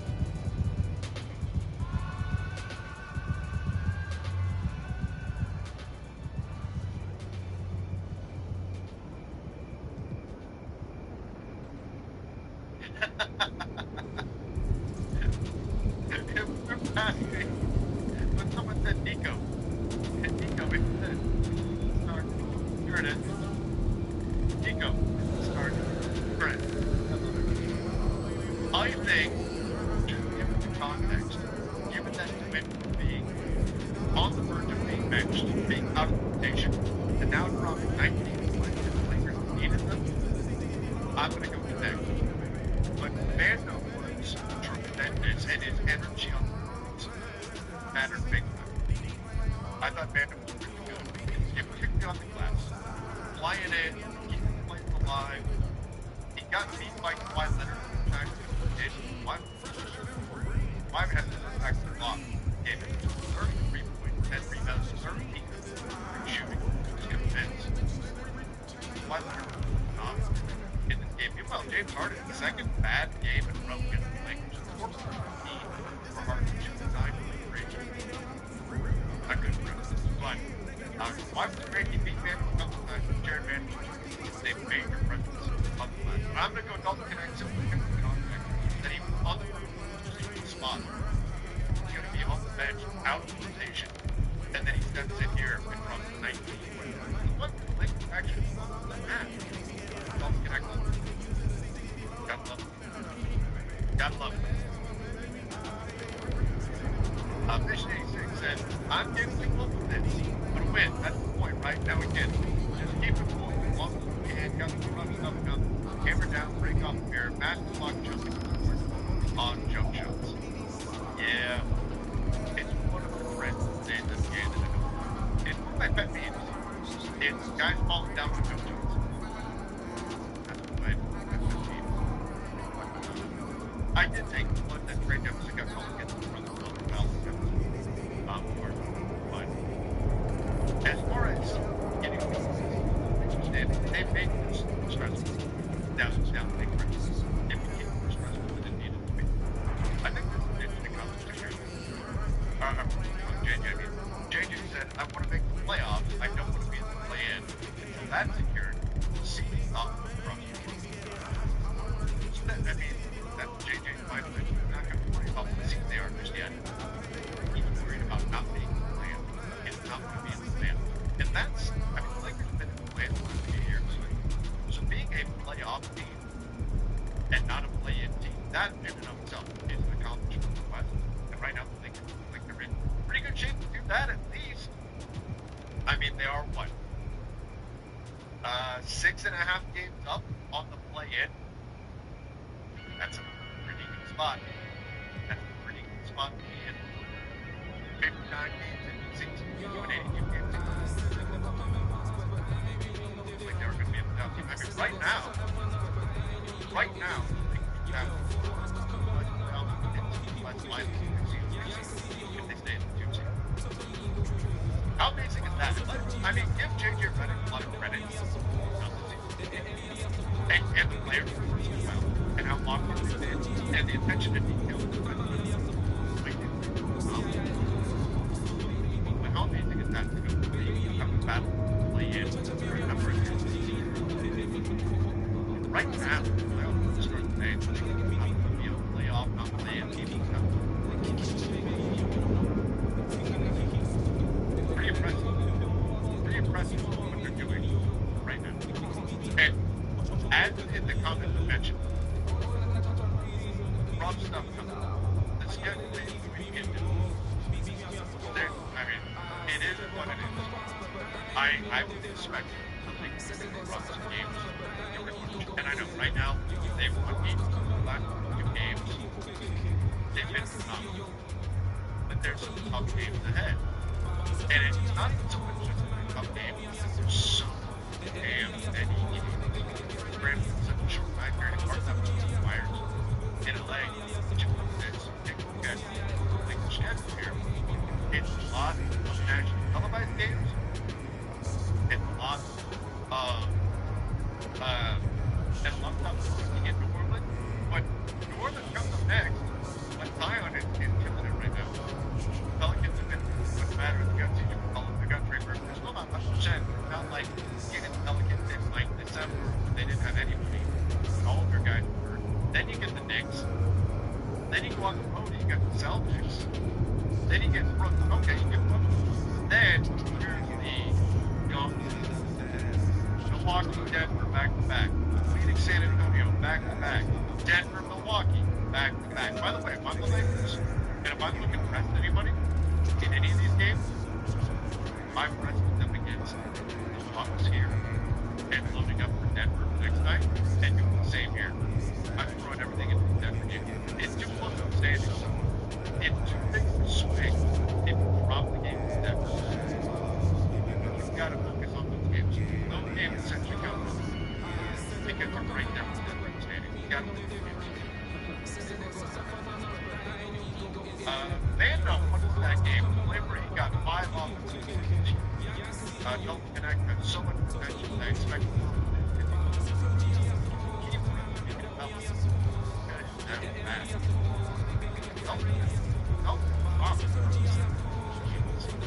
Not like talent. It's not like the talent just evaporated.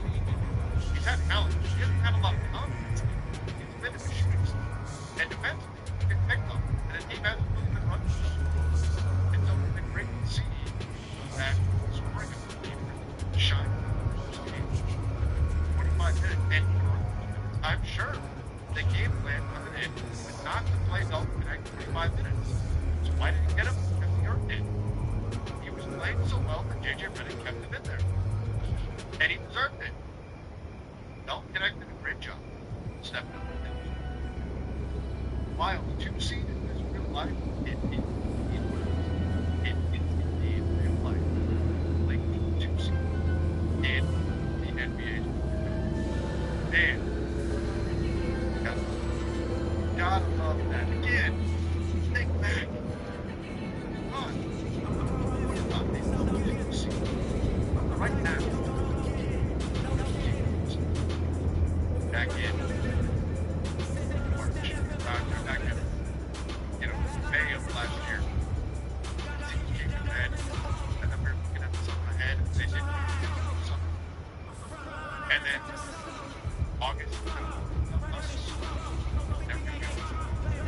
Guys, I can put a drop something in the chat real quick. Drop it in the chat real quick. Contest. Lakers Nation right now. If a contest for Lakers Nation fans come join us in a few weeks in a suite at crypto.com. All you gotta do is sign up to enter the contest, have a crypto.com account, and come check it out. Drop that link in the chat. And you guys can come hang out with us. Speak or something. So, check that out. Alright. Let's get into the questions and comments. We're going to check it out. Like that. Bobby.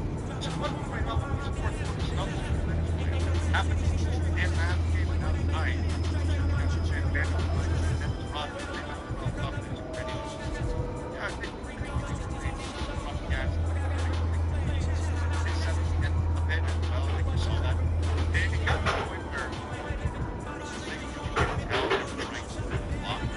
And sometimes they focus so much on burning time that they don't run the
and what the game's doing. I mean, beating the same team twice in a row is not easy. Beating a cross-town rival team, and I hesitate, rival, probably not the right word to use, but beating the team that has a lot of animosity twice in a row, a team that they're trying to keep their head above water and stay on the plate. This literally has a lot at stake right now, and you beat them twice in a row. I'm not going to be able to complain too much. Mike said, great win, finally. LeBron needs a break. He becomes a liability with his turnovers when he's tired. Still can't be too bad though. Why do we always fail to win by bigger margins or margins we cannot make? Part of that is the nature of the NBA. Part of that is the way the NBA is. And with the three-point shooting volume continuing to go up, there's going to be greater ability for teams to come back. If they can block those threes, but as you are shooting creating, it makes you faster. And so you get more situations where you actually chip away at the game and they come back. It's harder to make teams and make you lead the entire game now because invariably at some point teams going to get hot and score enough points to kind of take away stuff that you got. And that's what we saw happen here. It's also part of the human nature. Once you get up, now you just let down. You go, oh, okay, now I don't have to, be quite as locked in. It's easy to say, well, it shouldn't be like that. We shouldn't be doing all this stuff. Just human nature. Again, I can't get too much emphasis on LeBron. Say, oh, LeBron on the top. And LeBron, it's exhausted. But yeah, like, this is LeBron's off game. It's okay. I'm okay that LeBron had an off game. It was probably coming. Look at what LeBron's done. Look at this. Look at LeBron from the field. And up this win streak. 58%, 58%, 65%, 52%, 57%. He's shooting it up. Fantastic. The rebound. A 12 rebound game against Dallas. A 17 rebound game against Minnesota. 40 points, 25 points, 26 points against Charlotte up the block. 27 points, 33 points, 28 points. 9 points an off night. When was the last time LeBron had an off night? Now you might look at game 1 turnover. That was bad. 40 points. Right? The last time LeBron had a true off night. Even the night was the All-Star break against you. Right? Played 34 minutes, 6 minutes. He kind of LeBron. I think he was kind of down that game. Last time he had a off night shooting on 35%. Last time LeBron shot 35% of the game. 38%, and I have to go back to December 19th to find it. I mean, my God. That consistency. I think LeBron had earned an off night. And that's all I'm going to talk about this week. It's one off night. It's unbelievable what he's doing and how consistent he's doing. Unbelievable. Leo says Nico Harrison for starring your role. Hey, at least somebody loves Nico. Dallas sure doesn't. That man is welcome in LA anytime. That man is not going to buy a drink in LA for the rest of his life. He's not going to have to pay for it. Mockman said, quick cap question. At the end of the season, is there room to contract all three of the two-ways for Len, Shake, Milton, and either Cam or Morris? They're just better. In theory, yes. Yeah, you could. So let's say that you want Christian Coloco, Trey Jemison, and Goodwin to be available for the playoffs. By that point, your veteran minimum will have prorated to be just about nothing. If we're talking about like first week of April or something like that, in theory, you could be Len, Shake, Cam Reddish, whatever, and promote all three of your two-way guys. Could. All of your guys that you cut, though, not be playoff eligible.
Spin your passion into a business with Shopify and break sales records with the world's best converting. Ladies and gentlemen, we're finally here. Welcome to my WrestleMania 41 match card prediction. If you've been a long time viewer of the channel, you'll know that I've been trying to predict the WrestleMania 41 match card as far out as 12 months in advance. But now that WrestleMania 41 is around the corner, now that there are no more pit stops between now and WrestleMania 41, it's time to put up and shut up and give you my official final WrestleMania 41 match card prediction.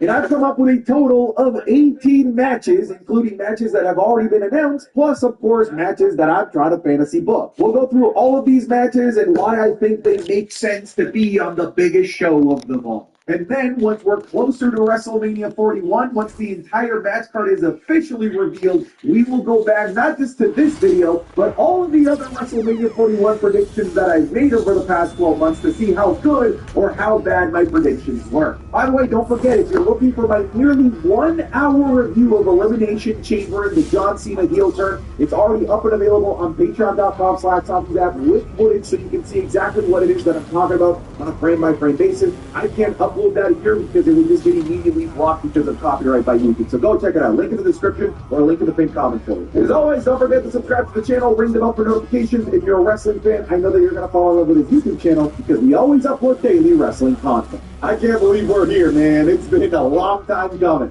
Let's jump into it. Let's start things off by talking about the matches that have already been confirmed for WrestleMania 41. Starting off with the Royal Rumble winner, it still feels weird to say that, Jey Uso going up against the World Heavyweight Champion Gunther. Here's the thing, now that the smoke has settled from the insane night that was Elimination Chamber Toronto, I can say with confidence that there are several matches that deserve the main event night one above Jey Uso versus Gunther. These are other matches that just have, in my opinion, more main event worthy star power going into the show, and Jey Uso and Gunther, in my opinion, haven't done a good enough job of telling a good enough story to make me want to see this as the night one main event. It's possible that within the next 40-something days that could change, but as of the making of this video, I just don't see this as main event night one worthy.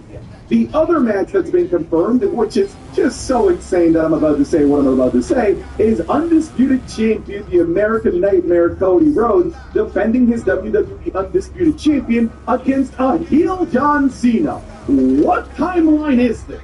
Listen, John Cena versus Cody Rhodes was always a possibility. It was always on the table. John Cena went into the Elimination Chamber, for God's sakes, as the Las Vegas odds-on favorite to win the whole thing. I just don't think that any of us had any sort of inclination that he was going to go into WrestleMania as the biggest bad guy that the WWE has.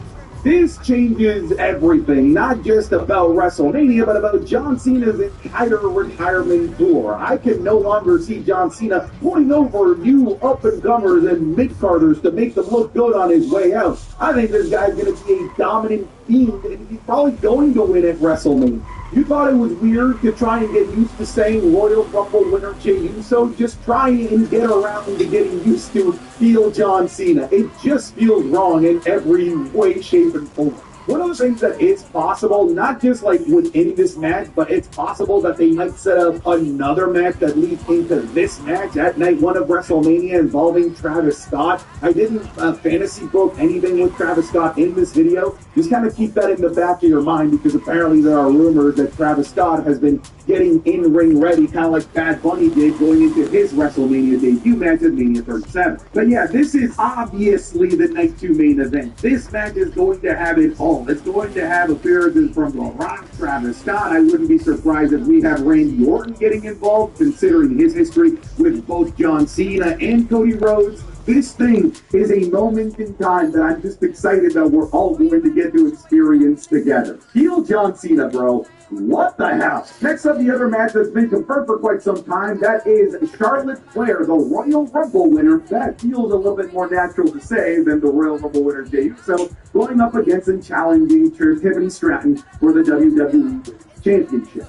I said this before, and I'll say it again. I don't believe that the WWE is doing the greatest job at making me believe that Tiffany Stratton actually has a chance against Charlotte Flair. Charlotte Flair just looks like she is invincible, and WWE hasn't exactly done the greatest of bookings for Tiffany Stratton in Elimination Chamber and prior to Elimination Chamber to make her feel like a legitimate threat to Charlotte Flair. And it's kind of crazy that the champion is going into this as one of the biggest underdogs that I've ever seen. Like I've always said,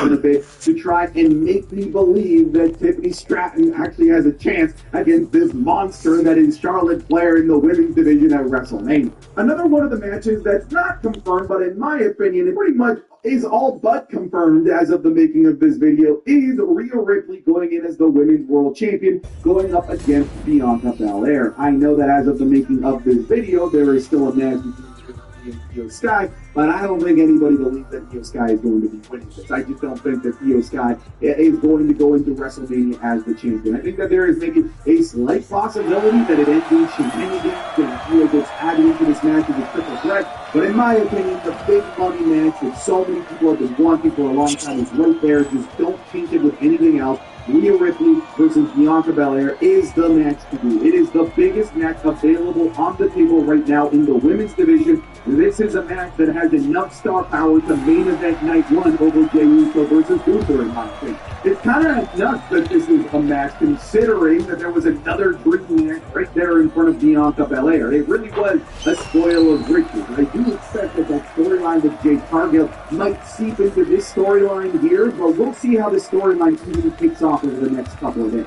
But this is the 1A and 1B in terms of just overall popularity in the WWE, in terms of their fandom in the women's division. These two are so incredibly popular that it wasn't a matter of if they were going to have a WrestleMania match, it was always a matter of when. And I think it's kind of nuts that WWE pulled the trigger on this match sooner than many of us expected. Again, I'm talking a little bit hypothetical, but I feel like this match is like 95% confirmed at this point.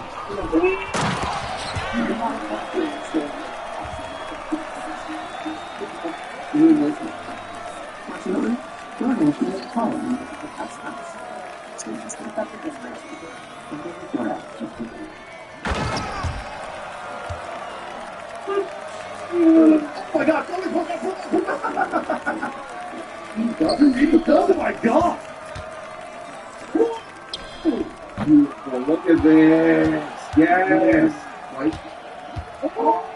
Okay, that was gnarly. That, folks, was a sneak peek of this week's Wrestling School matchup available exclusively on patreon.com/Donkey. This week we're looking at Penta versus Vampiro in a crazy Lucha Underground deathmatch. Jeff Hardy versus Matt Hardy in the Ultimate Deletion in TNA. A genuinely perfect match between Mayu Watani and Siri in Stardom in 2024. Becky Lynch at Payback 2023 with Steel Cage match. And Roman Reigns versus Seth Rollins at Money in the Bank 2016, including that Dean Ambrose cancel. You're going to be getting this, plus the Raw reviews, the SmackDown reviews, the currently ongoing Royal Rumble watch-along, the currently ongoing Undertaker WrestleMania match watch-along, and more. All of this is content that we can never upload here to YouTube because we get blocked because of copyright issues. So I do encourage you to come try the Patreon out at least for 1 month because you're going to get so much more extra content, more content that I actually upload here on the YouTube channel. So just come try it out for 1 month. Patreon.com/SaussageApp, link in the description, link in the pinned comment. Let's get you back to the video. Now let's talk about another match that's got the star power to be a main event worthy match. We're looking at CM Punk, who I think is going to use his favor if WWE doesn't retcon and make us pretend like his favor was never even brought up in the first place, forcing itself into a triple threat that was originally a singles match. Again, this is just me fantasy booking even more, between Roman Reigns and Seth Rollins. I think that CM Punk is going to shimmy his way in there in some way, shape, or form because these guys all pretty much hate each other for different types of reasons. And the star power of this would be just absolutely insane. There is no title that needs to be involved for this match to be the closer of night one. Hell, if it wasn't because of Cody Rhodes versus John Cena, you might even want to consider this as closing night two. This is the first time that Roman closes the WrestleMania without a title on the line. Look, we live in a universe where the Shield triple threat isn't possible, so this is the closest thing that we're going to be getting to the Shield triple threat. The history that these guys have dating as far back as to the creation of the Shield is just too well-formed to not do this match. On top of that, we had Seth cost both Roman Reigns and CM Punk their chances at going to the main event of WrestleMania. Seth taking out Roman Reigns, Punk eliminating both of them. There's too much going around here for this match to not happen. We need this at least. Another one of the matches that I think is a pretty obvious one on the table that I'm pretty confident WWE is going to do, it's going to be Kevin Owens versus Randy Orton. This has to happen. We just had Randy Orton come back to confront Kevin Owens at the end of the unsanctioned match at Elimination Chamber. To me, the natural conclusion here, considering this storyline has been going on since early November, where Kevin Owens tried to break Randy Orton's neck with a good old damn pile driver. You have to pay this out at WrestleMania, and they're also accusing the return of the Punk, which I can only foresee is going to happen at WrestleMania. Too many obvious things are already being presented to us for us to very easily predict Randy Orton versus Kevin Owens. We've been predicting this on this channel for quite a while now. I think that this is anything out of the ordinary. Next up, let's talk about a match that was likely made at Elimination. We're talking about the guilty-ass Naomi who got up and got her ass beat by Jade Cargill before the Elimination Chamber match could even begin. Now, this feud has two nuances to it. There's who attacked Jade Cargill. Jade Cargill seems to believe that it was Naomi. And then the other nuance is that Jade Cargill cost Naomi a world championship opportunity at WrestleMania. So they both have reasons to want to fight each other and kill each other and go into the and have a giant marquee match. I think this is a really great idea if you want to just have this take and eat it too. If you want to do Rhea versus Bianca Belair, I think that this is the next best available match for Jade Cargill because Naomi's going to make Jade Cargill look amazing. Naomi still work soft for Jade Cargill in that chamber beatdown, and I think Naomi is going to give Jade Cargill her breakup performance match of her career, not just in wrestling, but with WWE and in the biggest stage possible. Let's stay with the women and let's talk about the women's mid-card titles. I think that we're going to be getting Chelsea Green versus the women's division in the mid-card on SmackDown is thin, but the biggest player that was none other than the best ever, the best who ever started with the letter D, Zelina Vega. WWE, let's face it, it hasn't done a great job with the women's mid-card division. There just isn't many options on the table. I just hope that this is a good enough option for WWE to not leave off the women's mid-card championship from either Raw or SmackDown off of the WrestleMania card. I really believe that if you want to cement these things with important titles, you need to defend them at WrestleMania, and I think this is the best available option for Celtic Ring. Let me quick here for a second. All right, let's talk about the Women's Intercontinental Championship. Right now, the champion is Lyra Valkyria. She's due to defend against Ivy Nile, a match that I think that she will defend it. For a while, I was predicting that we were going to get Becky Lynch versus Lyra Valkyria at WrestleMania. It doesn't seem like Becky Lynch is going to be coming before WrestleMania. Maybe she comes back the night after WrestleMania. So let me just present a different idea. What if a feud that we thought was going to happen at WrestleMania in a singles match instead gets paid off here in a Women's Intercontinental Championship match? I'm talking Bayley versus Roxanne Perez. Well, let's make this a triple threat match. That way we find a good reason to make Bayley and Roxanne Perez continue their fight while also adding stakes and elevating Lyra Valkyria in the Intercontinental Championship in the process in a high-profile match that includes two of the best up-and-comers right now who within themselves have a lot of history because of their time in NXT, but then also Bayley, one of the 4 horsewomen, a first-ballot Hall of Famer, to help elevate the importance of the Women's Championship. I'd like to get your feedback about this match specifically in the comments. Let's round out all of the women's championship and let's look at the women's tag team championship. I think it's a shame that this is where they're going to have Liv Morgan, because Liv Morgan has just been absolutely tearing the house down over the last couple of months. If you haven't got your $6,400 subsidy check from the government now, you really are behind. I shut the bank. In his last 10 games, Steph is averaging 31.6 assists, 5 rebounds, and 49-41. Not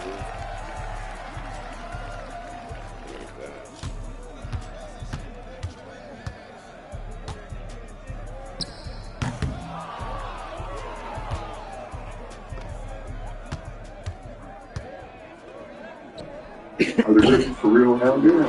That makes it going to be cool. Grizzlies out with the Grizzlies. I wouldn't know. I feel like John got to be a little more aggressive. Yeah, John only has 31, but it's quiet though. It's quiet. It's quiet. It's very, but they winning. That's why it's like, that's one time average. I was just pulling it up right now. They run like 25. Like, John's average is 27. He averaged in the 21-22 season, played 57 games this year. And that's nothing about the Grizzlies, which, just like 2 years ago, everything fits. They're weird, right? They're like, they're very solid basketball. Right? They defend, they get their budget. That motherfucking Bane, I'm sorry. If I ever disrespected yeah, you know what I mean? That right there, God damn it, is solid as it comes. Right? He is a guaranteed 20 plus. Like he's like DJ McCullough. Right? He comes to look at you, mother. He comes to work, right? And I don't think, like, when we talk about job, we don't never talk about that counterpart that he has that brings in a solid team. Well, they got 300 months with Derek Jackson. Yeah, I said, well, already do it like me. They ain't got paid for a reason. And we what? You know, they got paid for what? Yeah, they paid for a reason. They see him every day. And one thing, sure, they see him every day. I don't have to look and all them good short. No one takes advantage of them. You like being that motherfucker. You take it off and put it on the deck too. Like if you think that's gonna shoot 3, he put that bitch on the deck. Nobody make plays at the rim. I'm like, those that when job now, he's young the team up there, man. That combo, man, while being it's like combo.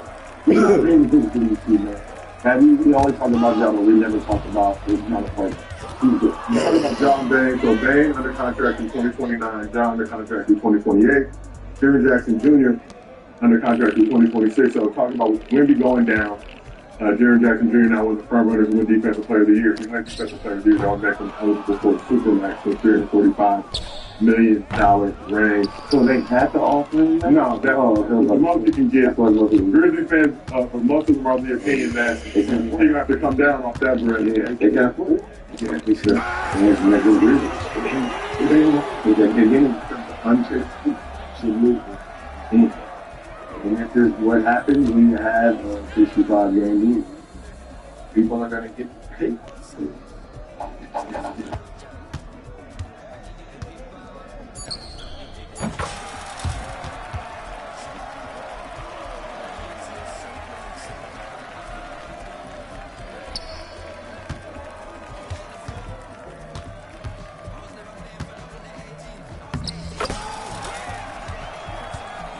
That's another punch.